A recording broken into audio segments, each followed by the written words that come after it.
People like Lowkey, thinking that Swag Surf is legendary, want to play it every goddamn night. Party record. It's great. Thank you. It's phenomenal. All right. But I'm just saying, you're I probably don't go into that responsible. song for lyricism. No, you ride around listening to Swag Surf. But yeah, this Ice Spice and barring it up when I can't listen to Swag Surf. Which one is it? Who's barring it up more? Ice Spice or Swag Surf? Swag Surf. You lying. Get out of here. Rap Life Review, we are back. Low, Nadeska, I'm Ebro, covering this week's topics in the culture, rap. We got to talk Hip Hop 50, which is this week, the actual birth date, the agreed upon birth date of hip hop. It's the only thing people have ever agreed upon in hip hop. That's right. Everybody's like, cool, we'll agree on that. We'll go with August 11th, 1973. Right. Boom. So hip hop is a Leo. That's pretty dope. That's dope. It makes sense too. New music, Doja Cat. Did you guys listen to Paint the Town Red, and how do you feel about it? Let's start with Low. Pretty good. You know, I'm not the biggest Doja Cat fan, but that sounds like that's up her alley, and it's just pretty fun record. Can't critique it too much. Is it a pop song? So I didn't listen because I thought I was going to listen to it, and Lo would be like, why are we talking about Doja Cat? Why is it me? Why would I say that? Rap Life Review. Why would I say that? You did it with Post Malone. Well, he's not a rapper. We try to call him a rapper. I mean, Doja Cat's not explicitly a rapper either. But Doja Cat can rap better than Post Malone. Okay, is it a rap song?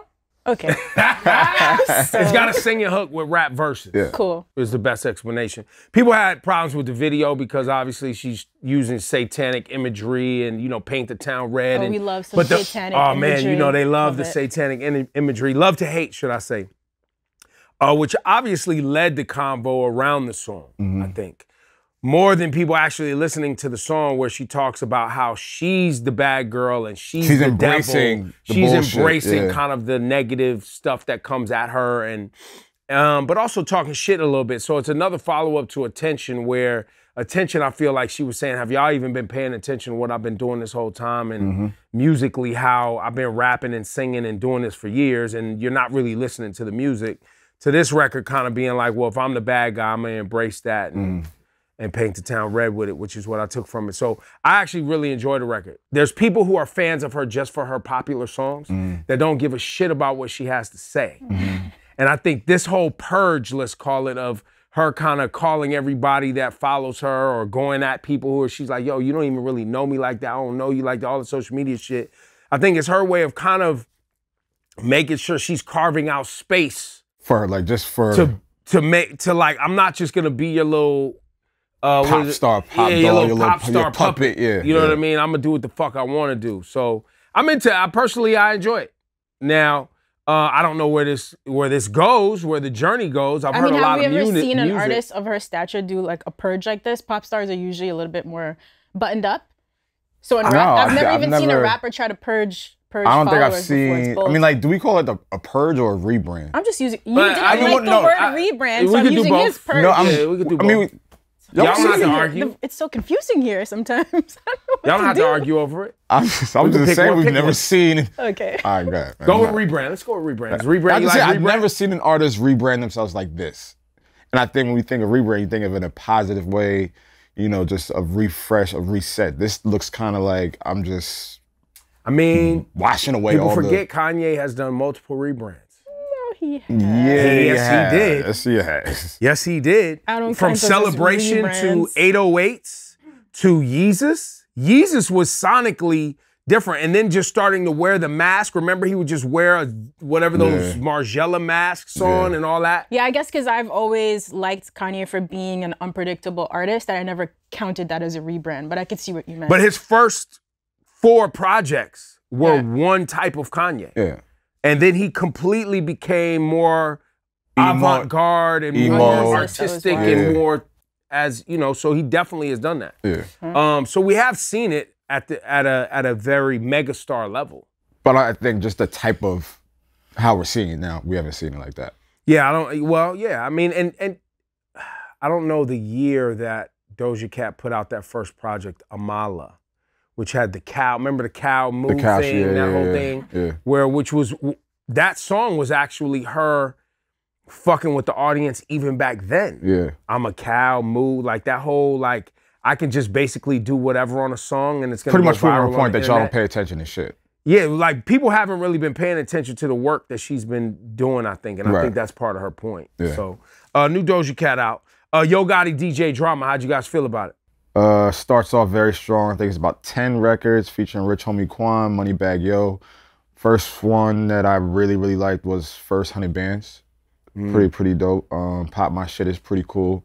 If you're a Yo Gotti fan, this is pretty much right up your alley. You know, there's a bunch of dope boy talk, a bunch of, you know, CMG talk, boss talk, great beats, and then you have drama, you know. Hosted. Yeah, this is their second project, right? I didn't realize they had one. I think this was supposed to be kind of a sequel. Yeah, I think it's the second project, and it kind of came out of nowhere. It wasn't really heavily promoted. I like that. I'm into that. So especially now with so much music coming out. Yeah. I mean, it's dangerous because there is so much music, but if you're an established artist, I think it's kind of cool that you could just drop a project out the sky if you have that kind of fan base. Yeah, it got a lot of burn in the crib this weekend. So there you go. We are in the week of Hip Hop 50, right. The birth date of hip hop, August 11th, 1973. We'll start with you, Nadeska. How do you feel? I've been starting to hear, you know, hip hop is always cynical. And things that start positive in hip hop could always get overblown, especially anything that goes too mainstream. Right. The core of hip hop will always kind of push back on now. It's like too many brands. There's too much this. I'm hearing about it too much. All right, enough. Like I'm seeing all of this already, which is just, I mean, people talking shit in hip hop. But how you feel it's being handled overall? I mean, it's cool. I think to your point, it's everywhere right now. Random news outlets are celebrating Hip Hop 50, and the cynic in me wants to react the way you are, but I'm not gonna do that. It's cool. It's cool that everyone's appreciating and celebrating, because 50 years ago, no one would have imagined that we would be here, right? Right. But I'm excited to talk about some predictions for the next 50 years, which we'll get to when we talk about this Lupe AI thing. But Apple Music is doing a dope celebration. Yeah, we have a dope celebration. You guys could tune in, on the radio tab if you have Apple Music on your phone. Hopefully you do. I think if you have an iPhone, you automatically have it. If you don't, you can download the app. But there's a radio tab in there. And 8 o'clock p.m. Eastern on Thursday, we're having a little gathering and kind of like a celebration of hip hop. It's kind of a pre-party for the Yankee Stadium Hip Hop 50 event that Mass Appeal's putting together. But it's just an opportunity for us to gather, give roses to the legends, celebrate hip hop, you know, do a broadcast, have a conversation about how we feel about it. Look, y'all know I'm old, so I was doing this when they wasn't paying attention to us at all and didn't want to give us any accolades for the accomplishments and the culture-changing things and brands not embracing us or wanting us to buy their products, radio stations, media outlets not wanting to play our music. Like, so I come from that time to this time, you know, watching us be celebrated in this way, I think it's great. It's really dope. It's really dope. And the real piece that I love about it is watching some of our legends get an opportunity to get out here and get some money that they never got before doing shows. I think there's going to be a resurgence. Well, I hope there's a resurgence of bookings for some of the legendary acts that are on stage, because their ability to perform, I think, reminds people, or at least accentuates some of the shortcomings of new artists. Right? Because now you can have a popular song, people go to the show and they're like, yo, man, it wasn't even, I'm like, well, they just started. They have 2 songs. They just started. Take some time. Give them some time. But because people, new artists are expedited into this superstardom so fast, and they jump out on stage with Taylor Swift at stadiums before they've actually like established. You couldn't help yourself. You had to bring this up. You know what I'm saying? We kind of settled that, bro. Come on. We kind of have these expectations that the show's going to have some there, or their performance is going to have some there. It's sometimes it just doesn't. And I hope that this moment is helping some of the legends get some time. How you feel about Hip Hop 50? No, I just, like you said earlier, we weren't accepted, celebrated, acknowledged, you know, with a lot of these brands, right? We weren't heard, we weren't put on a pedestal, we weren't, you know, acknowledged as one of the biggest genres. So I'm not mad at that. There's all these concerts, all these brands and corporations are putting their stamp and celebrating with us. I just hope that moving forward after the birthday celebration, the celebration continues. The brands get bigger, the collaborations get larger, the legacy acts get more stage time. You know what I mean? So you do want to see like what's happening this week or leading up to this week continue to happen for another 50 years. So hopefully people that are watching, trying to do these collaborations, keep doing them, because the younger generation is learning from everything that they're watching right now. Yeah, I mean, speaking of learning, I actually have a question for you, Ebro. So Ebro did our Hip Hop DNA series. I think there's still more episodes coming, right? Charting the history of hip hop. Are you ever still learning things? So one of my favorite things about you, I feel like you're a rap encyclopedia. Actually, you know a lot of other shit too. But I feel like you know everything. And for me, I always feel like there are still a lot of things I'm learning that have happened in the past 50 years about artists that I didn't know well, songs, impactful albums. So are you ever still learning things, or do you really know everything that's happening in hip hop in the last 50 years? I'm always still learning. I just sat with Grandmaster Flash for an episode of The Message last week, which you can check out on wherever you get podcasts. And we were talking about break beats, right? And who had what break beats at the time, right? So like, for example, Peter Piper, Run DMC, was a break beat before it became Peter Piper. But that break beat was based on Live at the Mardi Gras, which is a Bob James record, right? And so I knew that the break beat was popular before it became Peter Piper, which is the record on the Run DMC album. But there are certain breaks in hip hop that certain DJs only had.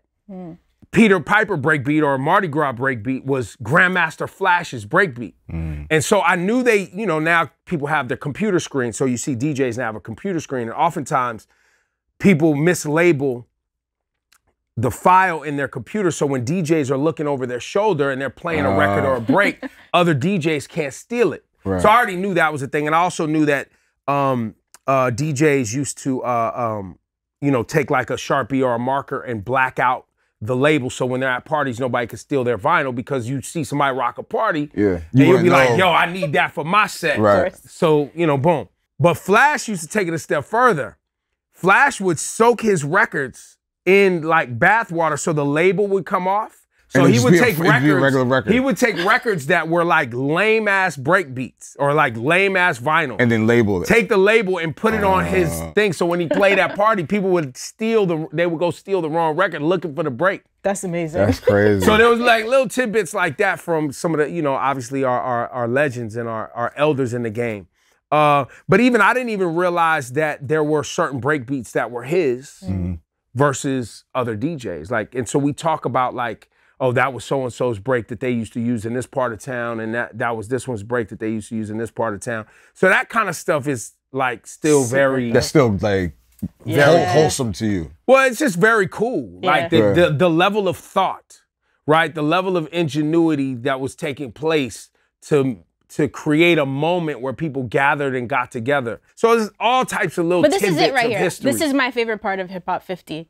There's just so many cool stories that are still untold, and I feel like for the next 50 years we could be uncovering it in interviews and docs and mini docs, whatever. Right. So like this is for me the highlight of it, 100%. Yeah, and there's stuff happening right now that people think they know the story of. Right. Yeah. And I mean, even Tupac. That's so crazy that a doc we're just learning about his life, and he's one of our icons. So much more of this to come, which is cool. So it's really cool, and I'm really having a great time with it, and I often tell people I'm honored that we get to sit in a place in time to where we can be at this, you know, at this moment and contribute and still, you know, make sure that this music that gave so many of us, you know, jobs, and life and a purpose, and contributing at one of the biggest, coolest companies, right? And that's like a whole who other would ever level. think, right? Like a tech company like Apple would be. Yeah, you know, people don't remember, and I do because I was in media at the time, that most radio stations did not support rap music.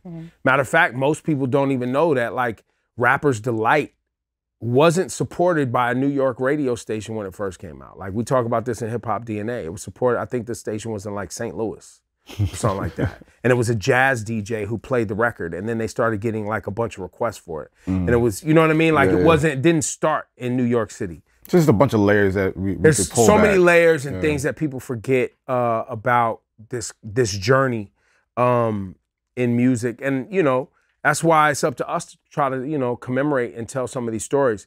And even when we look at artists today, thinking about the next 50 years, it's kind of like, okay, who will those artists be? You know, I sit here now and you know, like we were talking about the success of the Nicki Minaj Ice Spice record. Barbie song, which is huge on Apple Music, and the movie's huge and whatever. I was on the radio. I hated that song, bro. Like, that song in itself was one of the reasons when I went home after work, dudes around my way would be like, yo, you work at that fucking station playing that Barbie bullshit? That shit is corny. And I'll be like, yeah, it's terrible. But I had to play it. And I had to be like, yo, what was the name of the group? Aqua or some stupid ass shit? That shit was terrible. But I'll have my first little radio gig, and that's what they was playing. And I had to do those shifts so that on the weekend I could have my little hip hop show and have an hour show on Monday at midnight. You know what I'm saying? Like, and that was just part of coming up. Now, fast forward, it's one of the biggest hip hop records in the world. So you love it now? No. Okay. Did not say that. Yeah. I don't dislike it. It's, you know what I mean? It's not for you. I'll tell you this. They barring it up on that record though. They're going line for line and barring it up on that song. We're not gonna say that. I wouldn't call that barring it up. Why not?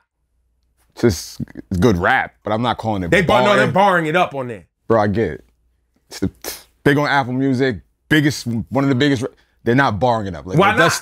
But why not? Because it's just not barring it up. Why? So like what that I'm asking why. They're having fun. The lyrics aren't that complex. The delivery's cool. The delivery's fire. Delivery's fire. The cadence is fire. Can you quote something? Huh? Quote a couple lines that you think are amazing. I haven't studied enough. Okay, so then maybe that's what he means. Usually you know a couple lines. I'm sure somebody, y'all get in the comments with the quotables. And this is not, bro, this is not me hating on the song. Clearly the song is doing what it's supposed to do. Yeah. Now they got some bars in there, though. It got placed on a big... They got bars in there, B.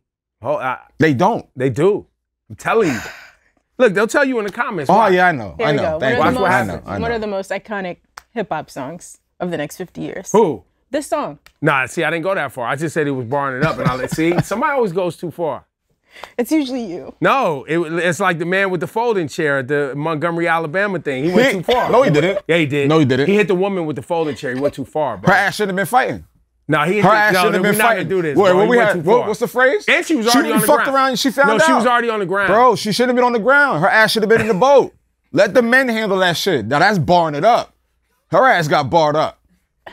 Should have stayed in that boat. Yeah, he went too far. Fucked around and found out. He went too far. He went too far. So for the next, speaking of the next superstars in hip hop, do you guys have an artist that you think will be one of the next superstars in hip hop over the next 50 years? Just disclaimer while you think about this, these predictions are so hard to make. Subjective. Right? It's so hard because you're judging based on like talent, current trajectory, and then things happen. For example, maybe a terrible example. Remember B.O.B.? I love that man. Okay. I thought he was very talented. Bro, I thought so talented. Played instruments, sang. That's not a terrible example. Because I thought this man was the future.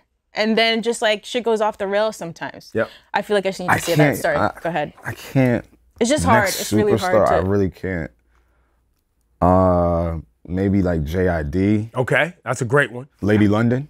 Okay. She's dope. I could see that. There was a time I thought Roddy Ricch was one of them. Okay. It's been a little quiet right now. Maybe there's. But he's not gone. I mean, he's not gone. He's talented. But that's the other thing. I think when you look at people who have a lull, let's call it, in their. Good word. You know what I mean? Things slow down. It doesn't mean that they're done. I think we kind of operate in, or too many of us operate in a space where you think because somebody puts out one bad album or, you know, things get quiet for a second. You know, there was a time Hov put out albums where people was like, nah, this ain't it, bro. You know what I'm saying? But he's talented and he knows how to make things and he keeps shooting, shoot, right? And so then it'll start click-clacking again. They'll find it again. Like I would say somebody like Corday's gonna be here for a long time. Yeah. That's a good one. Yeah. Corday, definitely. Corday's gonna be here for a long time. Yeah. I think JID is a great one. Anderson .Paak. Anderson .Paak, yeah. If she decides that's what she wants, an artist like No Name, who does like poetry, and I mean she don't like corporations and all of that, but that honestly, if she gets her touring and all of her stuff and whatever she wants to do, she's at the level of talent where she could be here for a little while if she wanted to. Like I mentioned, I like Roddy. I still think he has a lot of ways to go. I'm just trying to think if there's anyone like. I think Ice Spice is gonna be here for a little while, y'all. Okay. I really do. Never mind. Nah, I'm not doing it. Not today. Why? What's the problem? No. And I'm gonna tell you why I factor these things in. Okay. This is how I kind of look at things. If an artist they're intentional about what they're doing, and then they have thought behind their intention, that kind of tells me like, oh, okay, this isn't an accident.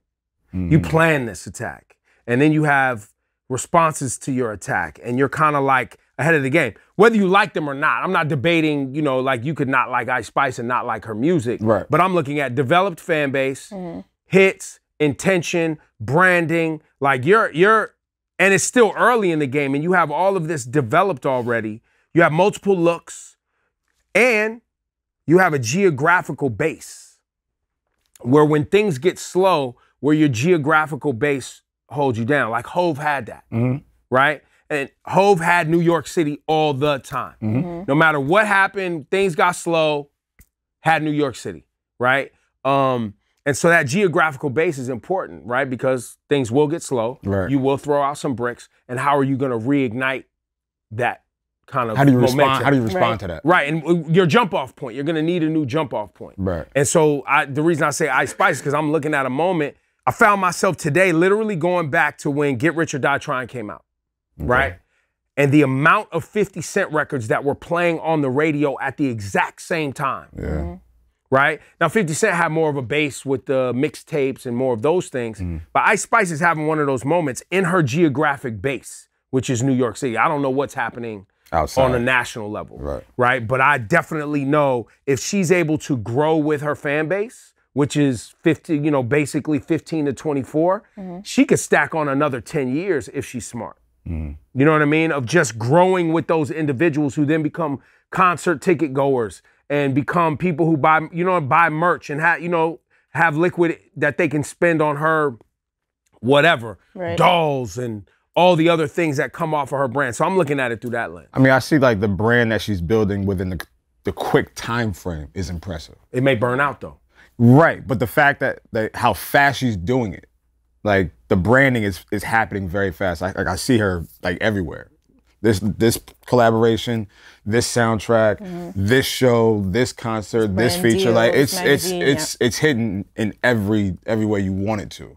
So in case the music does die out, there are other things she can fall back on. Right, like the Cardi B twist, where Cardi B became more of a personality. Personality. So it's like from that angle, I can see that. The music, again, that fan base, like you said, 15 to 24, I just push that to the side. I'm not even gonna, that's over there, that's way out of my age range. I don't know what the fuck half the time what they be talking about. But as a personality, I think she has some star power. Yeah. All right, I got one. I would throw Baby Keem in the mix. Ooh, good one. So I don't know how we feel like about his momentum, but I think he's really talented and creative. And he's coming up under Kendrick. He's learning from one of the greatest. Right. I'm super, super curious to see how the music evolves. I think he could be the one. That's and live, he's great. He has amazing live energy too. Like at the Kendrick tour, people are going just as crazy for him when he came out for Kendrick, which was kind of nuts to see. So that would be one of my picks. That's a great call. I like Keem too.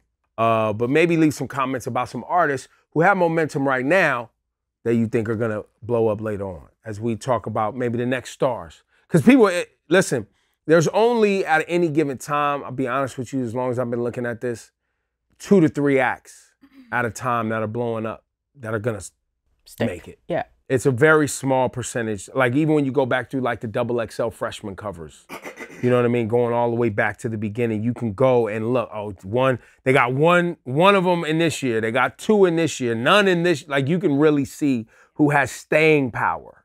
Let's jump into Lupe Fiasco and collaborating with AI. You watched this video? Yeah, I watched some of it. All right, so we talked a little bit about AI-generated songs that just kind of sound like rappers and obviously have nothing to do with them, right? So AI is going to be used at some point in rap. It's just figuring out the right way to use it. It's like you say, evolve or die, right? So in the video, this program is not writing the song for Lupe necessarily. It's like he's kind of having a workshop. So he's spitting some bars because he has like an original idea, and then it will give him some ideas of like words it rhymes with or some other phrases that like spark thought. So how do we feel about this? There are going to be some rappers, MCs, who are never, ever gonna touch software like this, I'm sure. But then there's a lot of mediocre rap that we listen to, right? The beats are good, maybe the hooks are good, we don't really give a shit about the verses. Is it good if a rapper can workshop with AI and make like a better song, like a better hit song, instead of just something that's like catchy, but we don't care about any of the bars? But you suck already. Like, if you suck already, the AI thing is giving back what you give it, right? But maybe you go from, on a scale from 1 to 10, you're at a 1 and it takes you to a 5. It's always like the combo where it's like, yo, but somebody wrote so-and-so's rhymes, or they didn't write their own rhymes, or this one. But some people don't care about that. Well, no, I was gonna say, you could hear the original, like the demo, and then you hear the recording artist version of it, and you can hear the charisma and kind of personality that in the lacks. Recording artist version that this lacks. So no matter how great your rhymes are, that doesn't mean that people want to hear them, listen to you spit them. Right. Listenability is an actual thing, right? The way your energy vibrates through a song and people actually wanting to listen to you is an intangible, I think, that doesn't get factored in a lot. So I say that to say that you're still gonna have to have a level of talent and personality, no matter what these AI you have to have give presence. And like, that's what he's bringing to it. That's what I'm saying. He's not just sitting down and saying, here, computer, write me a song. Right. It's still very much like a Lupe concept. But see, but and also Lupe has that. Right. The tangible thing that he's speaking about. Lupe has that. There are people that can rhyme their asses off and they can't get on stage and say it, can't get in the booth and deliver it. Yeah, you're right. And on the flip side, there are artists who I feel like they sound cool on a record and they're putting out songs that we're listening to, but the songs can be sort of mediocre. Listen, I'm not saying that this is the way forward. I'm just saying the future is coming. So like, what's going to be the middle ground? We don't want a fully AI generated song. So is a rapper workshopping a song with AI going to be... Even before AI, rappers workshop things with other people in the room. Right. But kids don't do that now. They're at home at the crib just staring at a screen. But they do have apps and they do have Google and they do have, look, some of your favorite rappers of all time, when they decided to put together an album, they sat down to write their rhymes and they had a thesaurus and a dictionary with them. Lil Wayne even talks about reading the dictionary. Eminem talks about reading the dictionary. Like, now, AI is obviously a computer doing it for you, but you're getting the thought started and then using something to help you finish, right? Whether that's another human or some sort of tool or something. So some of this behavior working with something outside of yourself has been taking place before 100%. Bouncing ideas off of people is always great. So I don't know if I have I still want to hear the finished product. Is it fire or nah? You know what I'm saying? Like, that's it for me. Is it fire or nah? Yeah. Because then on that type of time, AI is being used. We already, in my opinion, degraded in hip hop down to just mumbling. Like we went all the way the other way from like hyper lyricism to mumbling. Oh, by the way, I'm gonna mumble with AI, which is basically what auto-tune is. Auto-tune is artificial intelligence. It's a computer making sure that you're on the right note because you can't stick to the note yourself. So we're gonna put a computer on your voice so that you stay in key. So we've already devolved all the way to that. The only way there's only place you can go is up. All right, so this is gonna be great then. Could be phenomenal because now at least people want to use real words. Yep. And like learn and read.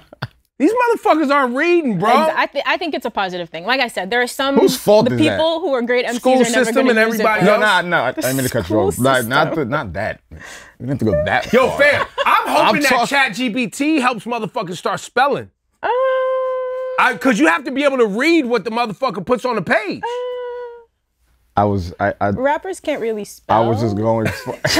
I wasn't going that. I wasn't going that far. I was just going as far as whose fault is it that we let it get to ground zero? All of us. Okay. All of us that just want a hot record for the club. I was gonna say I'm not taking any responsibility for this. No, you worked at MTV. You gotta take some of it. You worked at MTV. Yeah, you gotta take some of it. You didn't stop the train. That's for damn sure. God damn it. Everybody want to act all hands off and shit. You was swag surfing with the rest of them. Ooh. People like Lowkey, thinking that swag surf is legendary, want to play it every goddamn night. It's a fucking party record. It's great. Thank you. It's phenomenal. All right. But I'm just saying, you're I probably don't go into that song for fucking lyricism. No, you ride around listening to swag surf. But yeah, this fucking Ice Spice and barring it up when I can't listen to swag surf. Which one is it?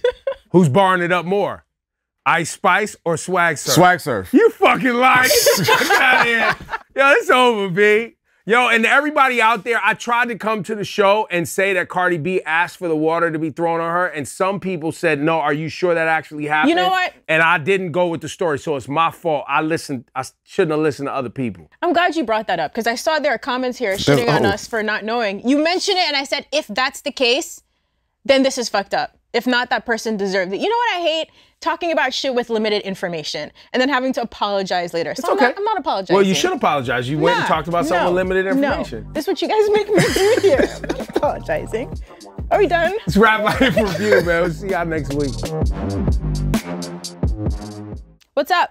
Nadeska here, and if you enjoyed this episode of the Rap Life Review, you can catch me here every week with Lowkey and Ebro. Subscribe, hit the like button, make sure you never miss an episode, and of course, drop us a comment below, and we'll see you next time on the Rap Life Review.